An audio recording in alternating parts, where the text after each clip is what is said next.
Welcome to Coffee in the Barn, where every cup tells a story. With a rotating lineup of hosts, we invite you to join us as we explore the diverse challenges and triumphs of modern life and the heart of agriculture. From the fields to the classroom, from innovators to everyday visionaries, each episode brings a fresh perspective and a new voice. So brew yourself a cup of coffee, settle in, and let's uncover the stories that shape our lives, our farms, and our communities. Hello, everyone, and welcome back to Coffee in the Barns. Today, we have a special guest, Dr. Michelle Kromm, with us today. Dr. Kromm is a board-certified poultry veterinarian who received a concurrent Doctor of Veterinary Medicine from Iowa State University and a Master's of Public Health from the University of Iowa in 2006. In 2007, she completed her master's degree specializing in poultry medicine at the University of Georgia. After completion of graduate school, Dr. Kromm joined Jennie-O Turkey Store, a subsidiary of Hormel Foods, as a staff veterinarian. There, she served in multiple leadership roles, including being named Vice President of Animal Health and Welfare of Hormel Foods in 2019. In this role, Dr. Kromm was responsible for managing the company's animal health, welfare, and pre-harvest food safety programs. Dr. Kromm is an expert on risk management and mitigation. She specializes in the areas of food safety, emergency management of disease outbreak, and antimicrobial stewardship, and believes by engaging with the diverse stakeholders to identify and strategically mitigate risk, we can improve outcomes for animals, producers, and consumers. Welcome, Dr. Kromm. Thanks for joining us today. Thank you for that introduction, Sarah. It's really great to be with you today. Awesome. Well, today we are going to be talking all about AMR and your expertise since the month of November is kind of focuses on this topic. But to start off, would you like to dig deeper into your background and kind of what led you to where you're at today? Thanks for that invite, Sarah, and for the opportunity to come in and chat today about antimicrobial resistance and antimicrobial use. My roots go back a little ways in veterinary medicine. My paternal grandfather was a mixed animal practitioner in northern Wisconsin for many, many years. My dad heard the calling to be involved in production animal agriculture, but not through veterinary medicine, but as an animal scientist working both on the feed sales side of things as well as for a genetics company that works in the poultry industry as well. So that's really where my poultry roots come from. I've always been interested in how disease moves through populations of animals, and the opportunity to really get some exposure to the layer industry, the table egg industry, when I was in undergraduate school really helped inform me and pique that interest of really getting into poultry medicine, studying the way diseases move in birds and populations of birds, both because it's population medicine, but obviously there's some unique physiological aspects of working with birds. And also because when you look at production animal agriculture and the various populations of animals that we raise for protein in this country, birds are a more manageable size individually. So that was also a bonus from my standpoint. As I developed various skills and kind of grew up within the Jennie-O Turkey Store and the Hormel Foods organization, I really became interested in organizational management and how decision-making gets made in corporate entities. And eventually, when I got a seat at the table, the boardroom table at Jennie-O as a vice president, it really helped me solidify that perspective that there is this large need for science in business-based discussions and decisions, especially in agriculture when we deal with biological systems that always have some level of risk that is associated with them. Yeah. So as I mentioned in your bio, you're an expert in antimicrobial resistance and stewardship and that sort of thing. Just to start off, and we'll probably dig deeper into the conversation, but can you explain to our listeners, like, what is antimicrobial resistance, or AMR as we might refer to it, and stewardship and One Health? Just make sure that we all have an equal playing field as we have this conversation. Yeah, I really appreciate that question because I think language is really important as we talk about these topics that have broader societal implications. So for me, when I think about antimicrobial resistance, just to start with, I think about that as a reduced or lack of efficacy for an antibiotic to treat a bacterial infection. And now sometimes bacteria are innately resistant to some antimicrobials just based on how they are designed in their biology. So we're really not worried about that type of resistance. What we're talking about when we say antimicrobial resistance is acquired resistance. And that is basically an evolutionary process of the bacteria. So they want to survive just like all beings want to survive.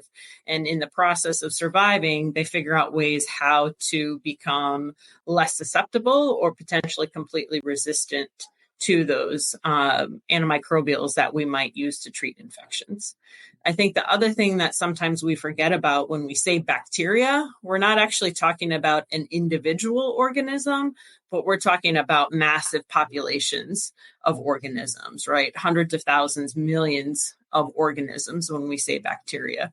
So really how this plays out typically is that one very small subpopulation acquires that resistance as a way to outcompete those individuals around them. And as we select antimicrobials to treat the rest of the population, that allows those kind of residual few to really multiply and thrive. So that's roughly, from a non-microbiologist standpoint, how antimicrobial resistance kind of develops.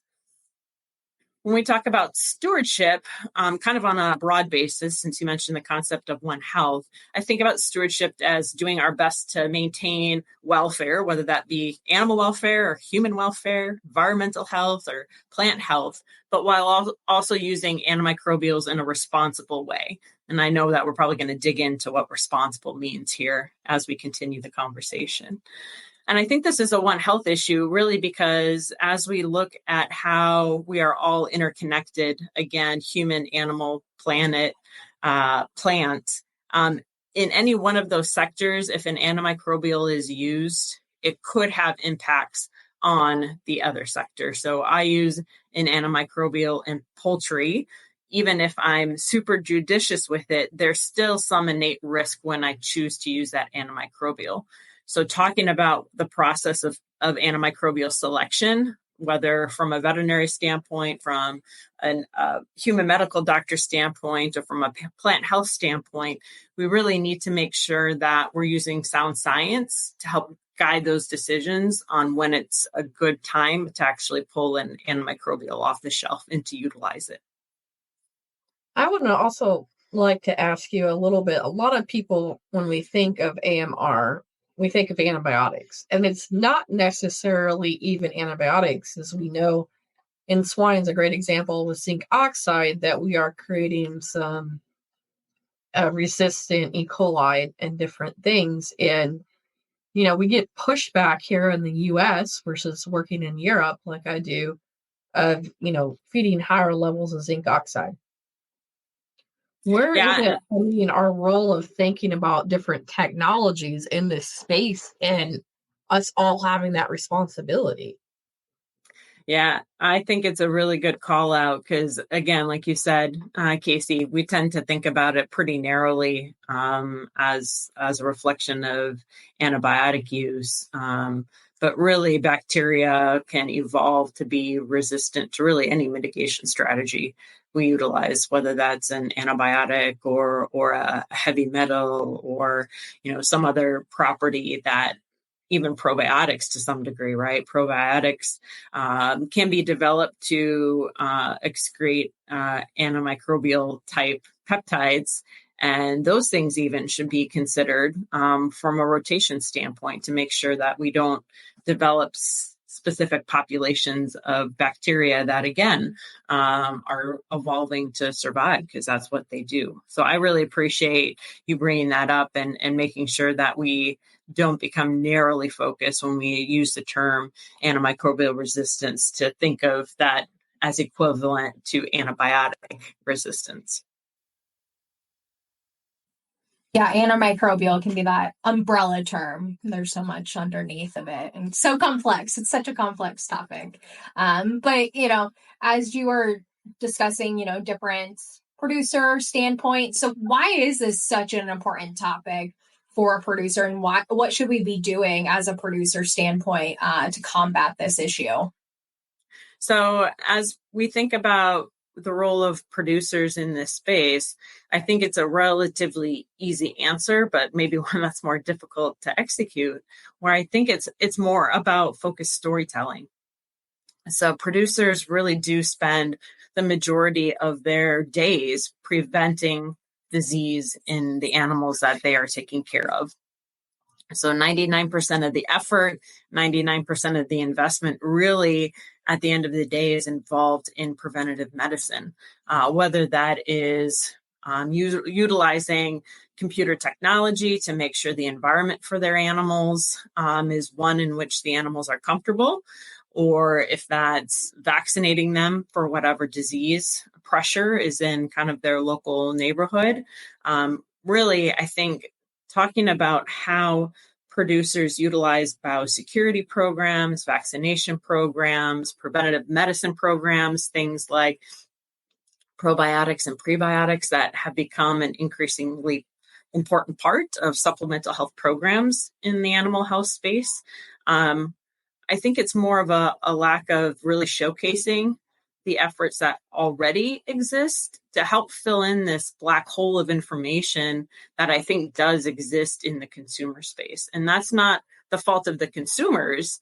That's our responsibility to step into that space and tell our stories about how we work and put all this effort towards never needing an antimicrobial to start with. Now, the flip side of that is, of course, animals do get sick, just like people get sick. And so when the time comes to make an assessment on whether or not an antibiotic intervention is appropriate, we also need to bring some transparency around what that decision-making process looks like. So what are the data points that the veterinarian takes into consideration when making a recommendation whether treatment is warranted or not? And if it is warranted, how are we going through and selecting the right antimicrobial or antibiotic to make sure that we get the right bug drug fit the first time around, which will help to minimize, the emergence of resistance. If we can get the right treatment and organism matched to start with, the treatment outcome from an animal standpoint is going to be better, and it's also going to be better from a resistance development standpoint as well. Yeah, I think when you talk with some producers, they think, especially with, changes in regulations, the government's taking away our tools, but no, we want to ensure the tools stay as sharp as possible for the longest time and making sure that they are effective down the line. As you mentioned earlier, the bugs can constantly change because they want to survive and thrive like all of us, and utilizing our tools in the correct way is critical as a producer. I was going to say, Totally. I hit my head against the brick wall a lot of times. I'm like, yes, you're legally allowed to use zinc oxide in the US, but are you prepared, or do you have something else in your tool belt when you need it? And the mentality sometimes I get frustrated with is we're not willing to look for those strategies until necessary. And I think we've created some of our own problems with certain diseases, both in swine, poultry, and probably cattle, with that previous mindset, even though we are implementing tons of preventative strategies along the way. Yeah, I do think, there can occur situations in which a veterinarian, or in conversation between veterinarian and producer, the most logical step might not be to treat that individual animal. And I think that is a really hard conversation to have. It has to be, from a producer standpoint, difficult information to receive. But there are instances in which, because of the limited toolbox we already have, there might not be an effective treatment to pick. And so having that difficult conversation around, are we going to utilize something that is going to be less than efficacious, may or may not actually impact welfare, but for sure will increase the risk of resistance, because anytime we use an antibiotic, we increase the risk for resistance. That's a really tenuous, difficult kind of interface, in which I think many producers and veterinarians probably don't operate in enough. To your point, Casey, around having kind of the long-term strategic viewpoint of, okay, when I burn this out, what am I going to go to next? And I think one of the situations that we're in now with enough efficacious tools is because of the short-sightedness that maybe we've unfortunately enjoyed, because there was more options in the past. And as I think those of us that know the space well are well aware of, the options to replace things that are either no longer available or no longer efficacious. Attrition for these tools highly exceeds the rate of new things coming on to the marketplace. So that's also a large challenge to navigate as well. Yeah, you bring up a good point. People are like, oh, why can't we create new antibiotics or new tools? But it is so complicated to get things onto the market to utilize. So we have to focus on what we have already, because really new might not be coming down the pipeline for several years to come. Agreed. And we probably don't lobby in the right direction. We want to lobby to say, keep our tools. But yeah, we probably should be lobbying to fund a lot more innovation, in my mind, for new tools, even on the human medical side.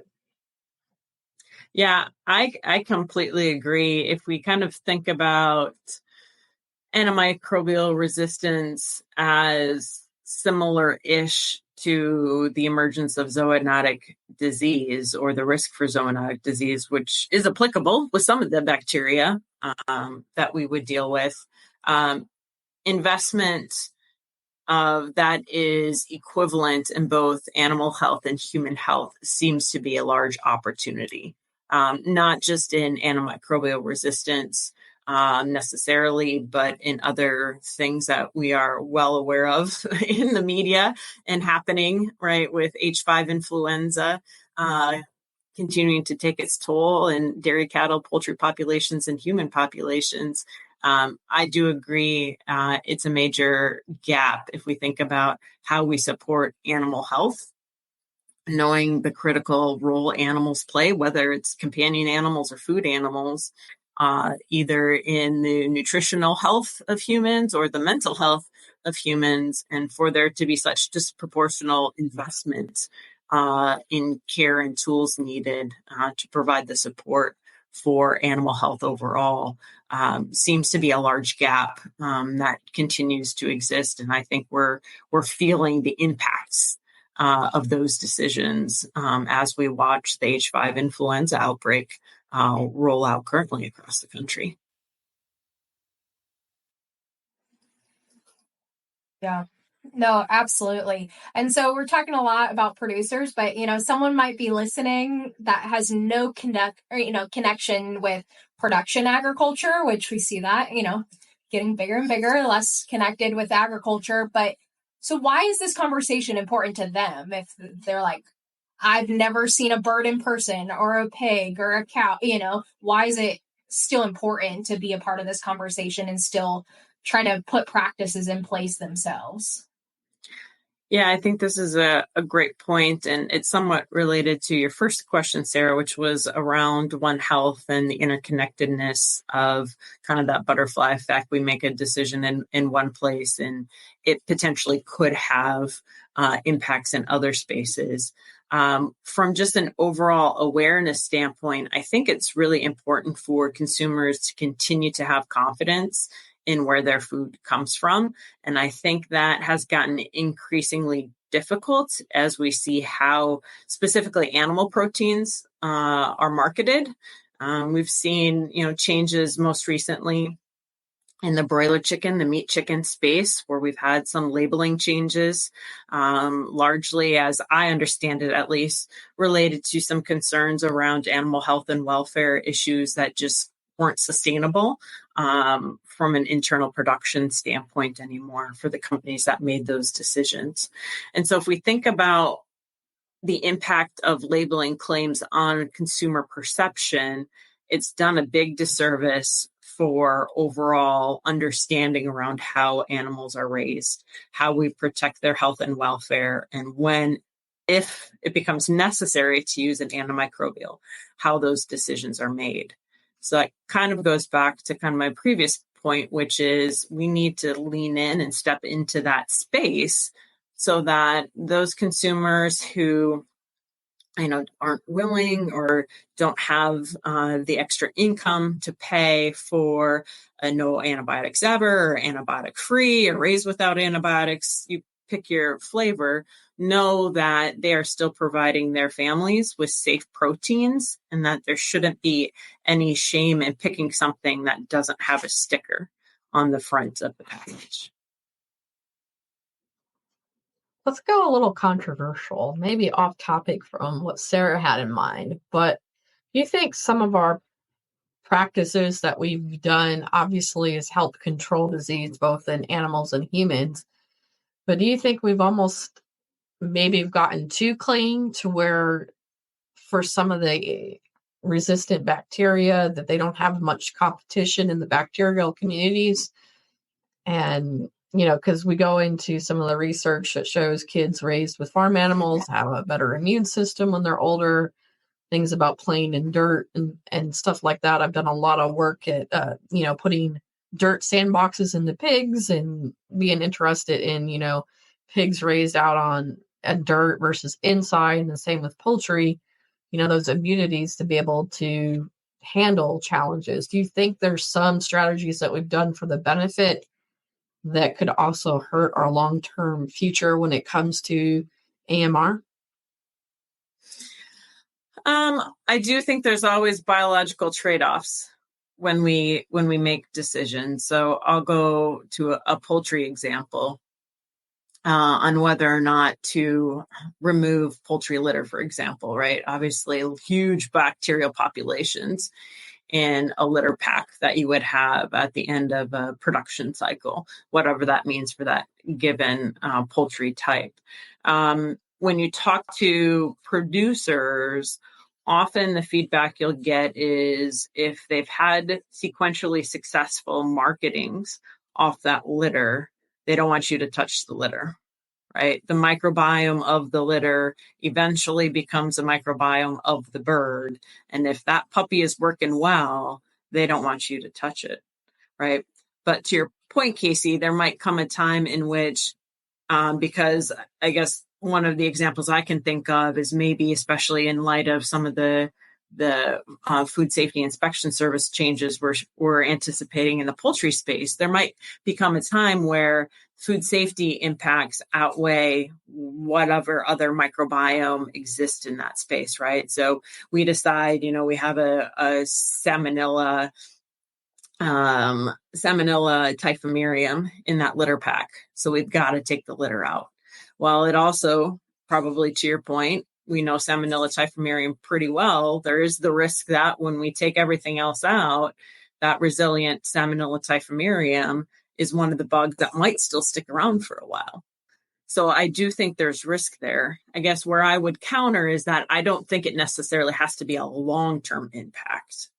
I do think that we would have to be strategic to address that risk factor and think about, okay, like if birds in that specific barn were to get sick, what are we not going to choose to utilize? Because we know that some resistance already exists in this population. So I don't think it has to be, oh, this is what it is and we're stuck with it. I do think there's the opportunity to change over, but it has to be a thoughtful choice.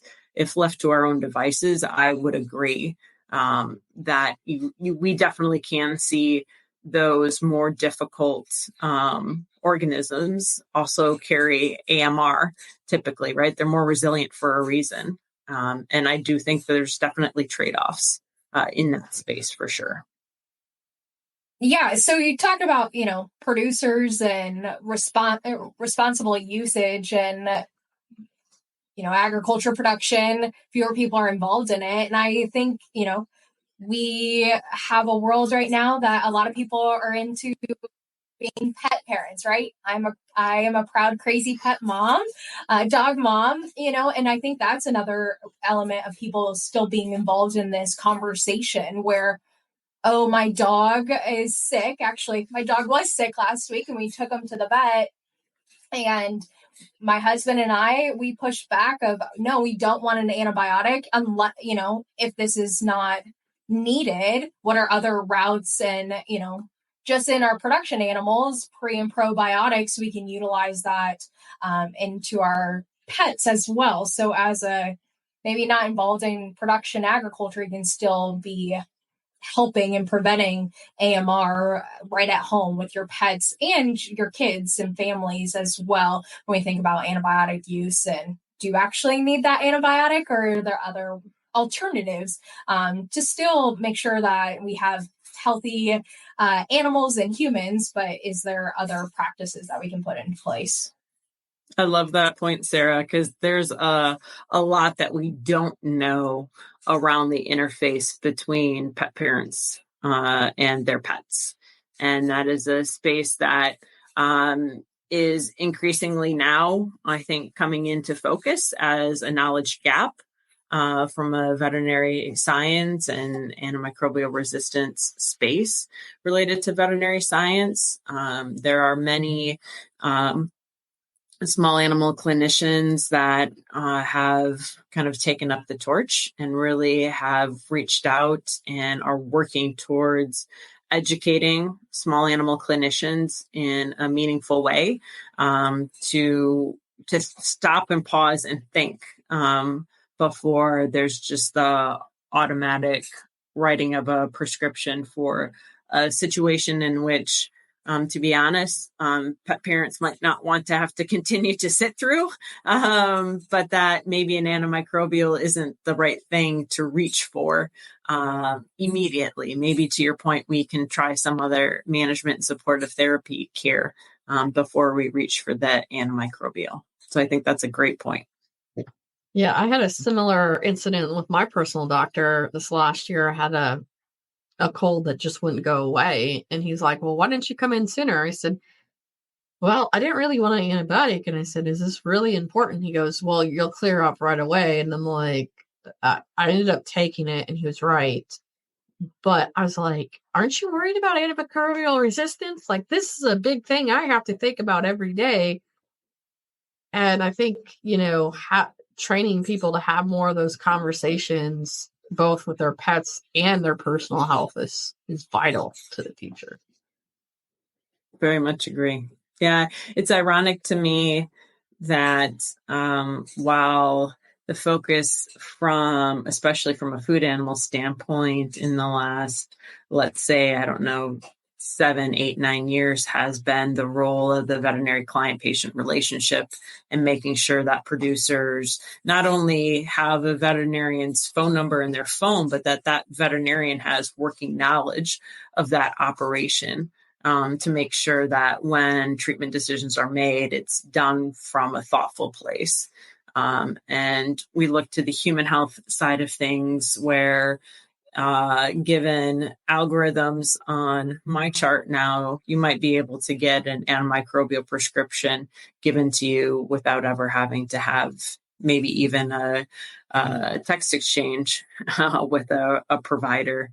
So there does seem to be some dichotomy for sure where individual advocacy to both your points, plays a major role in making sure that antimicrobial resistance and antimicrobial use are front of mind at those interfaces where that that treatment decisions being made. Yeah, I think your phrase of stop, think, and listen before you just write a script is huge because, yeah, asking questions, but also asking, are there other tools, whether, diagnostics to really see, is this needed, is critical before we move forward.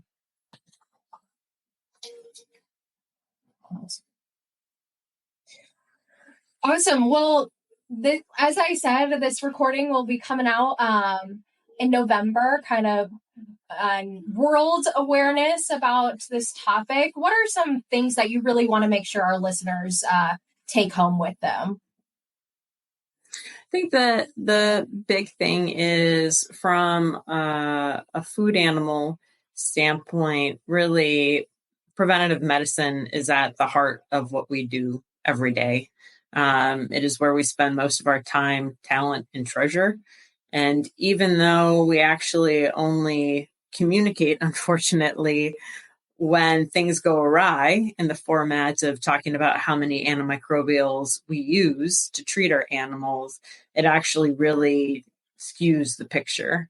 I've been trying to think through how we could be more accepting of Benjamin Franklin's advice of an ounce of prevention is worth a pound of cure. And while we only currently talk about the cure, we spend 99% of our energy on prevention. So thinking through how to round out the story, which I think helps to bring stakeholders around the table, because the more story we tell, the more commonalities we can find.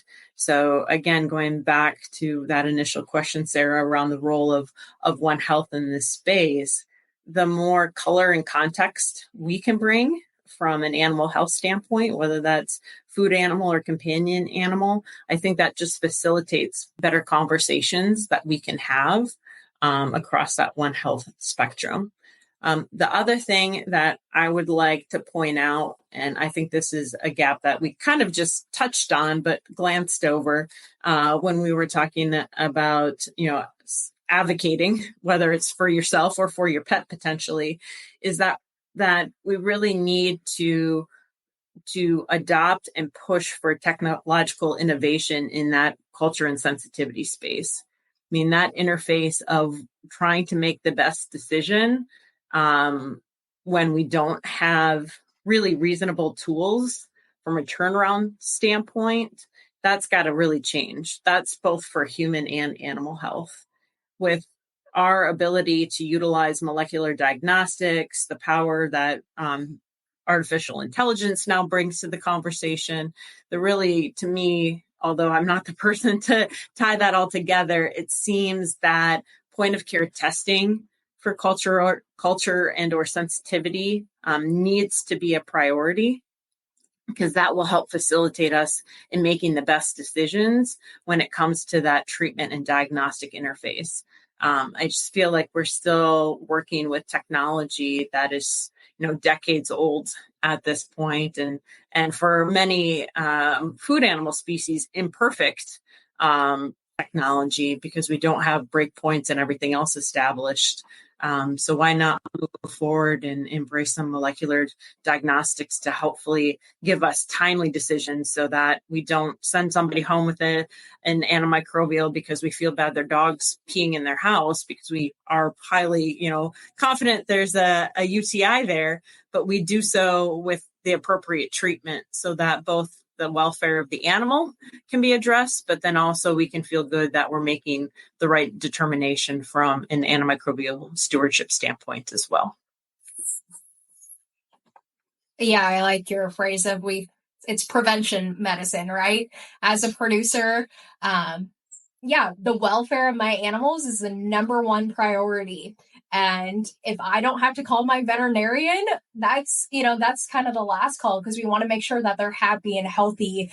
And if obviously I have a relationship with our veterinarian, but that's hopefully the last tool that we have to utilize, because they are healthy and we don't have to treat, because we want to ensure the welfare of all of our animals. So absolutely. Yeah, it awesome. was My realization, there was a moment in time, very short moment in time in veterinary school, where I was like, maybe I do want to become a small animal clinician. And then I realized that you don't really get to just sit around and pet cats and dogs all day long when you're a small animal clinician. They're actually coming in super uncomfortable and grouchy typically when they're there to see you. So yeah, to your point, Sarah, like coming to the vet or calling the vet is really not a place in which anybody wants to be from a welfare standpoint. Well, I would say in my career, I'm not like typical nutritionists. I've always had great relationships with veterinarians, and I love to finally see the intersection between health, production management, because I've not been a veterinarian, but I've had to pretend to be a veterinarian a lot of times because I didn't have access to one in a timely manner, right? And the tools that were coming out to have better communication with our veterinarians, the discussions we're having around nutrition to help prevention, or different strategies against bacteria that normally we didn't have. And like you said, I think point of care diagnostics is probably where we're all lacking to really, from a innovation standpoint of how we manage animals, how we treat animals, how we provide nutrition to animals is probably what's lacking the most to move this further. Yeah. I don't know if I don't know what the hang up is, because especially in the food animal space, there's so much pressure around how we use antimicrobials. It feels like it's a natural space for something like that to evolve. But it hasn't yet, or at least it hasn't in a meaningful way where it's become, highly present in the marketplace. At least I know in the pet parent space, in the companion animal space, there's several different startups that are trying to use molecular diagnostics, but they all still require samples to get shipped to a different space and analyzed, and the results to get shipped back. So it's still not a point of care testing. No. So to me, it still doesn't. So exciting for me to be part of the DSM Verax. I went into that role and then still continue to support them, because that is a point of care between machine learning diagnostics that's normally in a clinic. We're taking it to the farm, and it's exciting to see what we're learning and the future opportunities. But, there's a reason why we're not doing it. It's because of the cost, the innovation, the diagnostics, the equipment, the tests, the personnel. It's a huge investment to bring that. And that's kind of where, to me, as being a producer and nutritionist and researcher, we need support from, grants and different aspects for animal health. And a lot of that things, when we talk about AMR and different disease things, is really, really heavily focused on the human front. But yeah, we're all one health, and kind of trying to get our message out and make sure the resources are being shared properly. Absolutely. Awesome. Well, anything else that you'd like to add to this conversation as we round out today? No, I think I'm pretty good. Again, thanks for reaching out and for the invitation. Awesome. Well, thank you so much, Dr. Michelle Kromm, for talking about such an important topic as a producer, but also in the general public health. So thank you so much. Appreciate it.